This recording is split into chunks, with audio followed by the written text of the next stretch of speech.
After a run of 12 days without recording a local case of COVID-19, New South Wales is once again on high alert as several coronavirus clusters grow.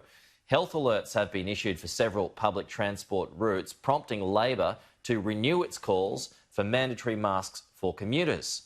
Well, joining me now is Dr. Danielle McMullen, President of the New South Wales Australian Medical Association. Doctor, good to see you. Thanks for joining us this morning. So do you believe that masks should be mandatory?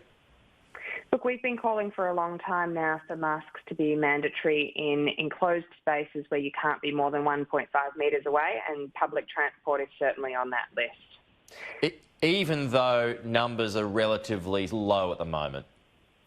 Yeah, look, we were really excited about the no community transmission for a long time, and while an uprising in cases is disappointing, it's not unexpected.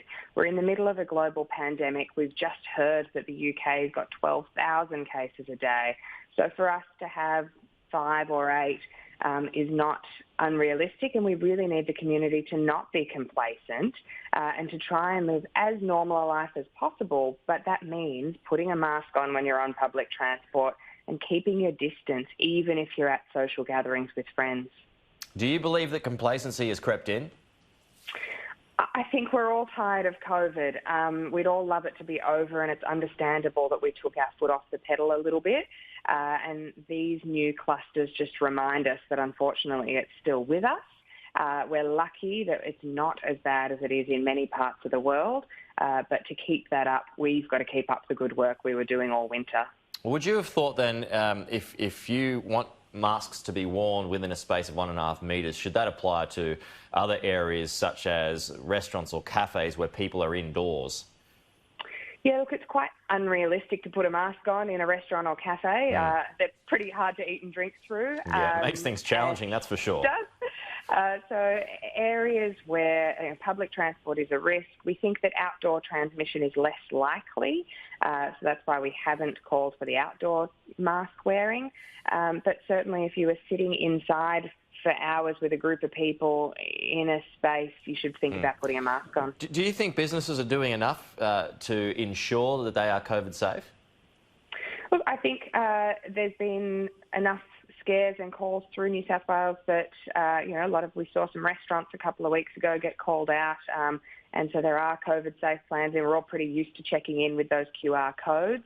But the onus is on businesses and the public to choose the less crowded place if there's another one that maybe looks a bit safer next door, and make sure that businesses do have their COVID safe plans in place so that it's easy to track and trace. We've seen that the most important thing is being able to identify who's in a cluster and lock down their contacts. Well, it looks like that system is going to start being rolled out in cabs in New South Wales. Is that something that you think is a good idea?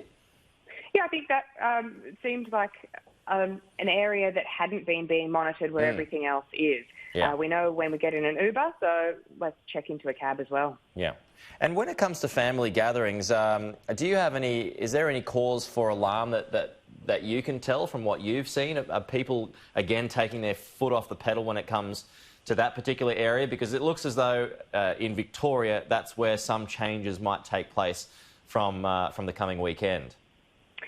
Look, we always feel safer with friends and family, but it's a little bit of a false sense of security sometimes. We've seen that some of the clusters have been through social gatherings, and so it is really important to remember to keep your distance. We're certainly not at the space of being able to share food and drinks and cups and things the way we might in normal life. Well, and it looks as though that's going to happen a little more now that you've got these big sporting events that are going to be taking place in the next few weekends, your grand finals, your big horse races, etc., where people do tend to congregate. Yep, and look, and you're outside and there's a tricky balance there, but make sure, you try not to have too many wines, so you keep track of your own glass, keep your distance, or at least knowing who you're in contact with so that if something does happen, you can be traced easily.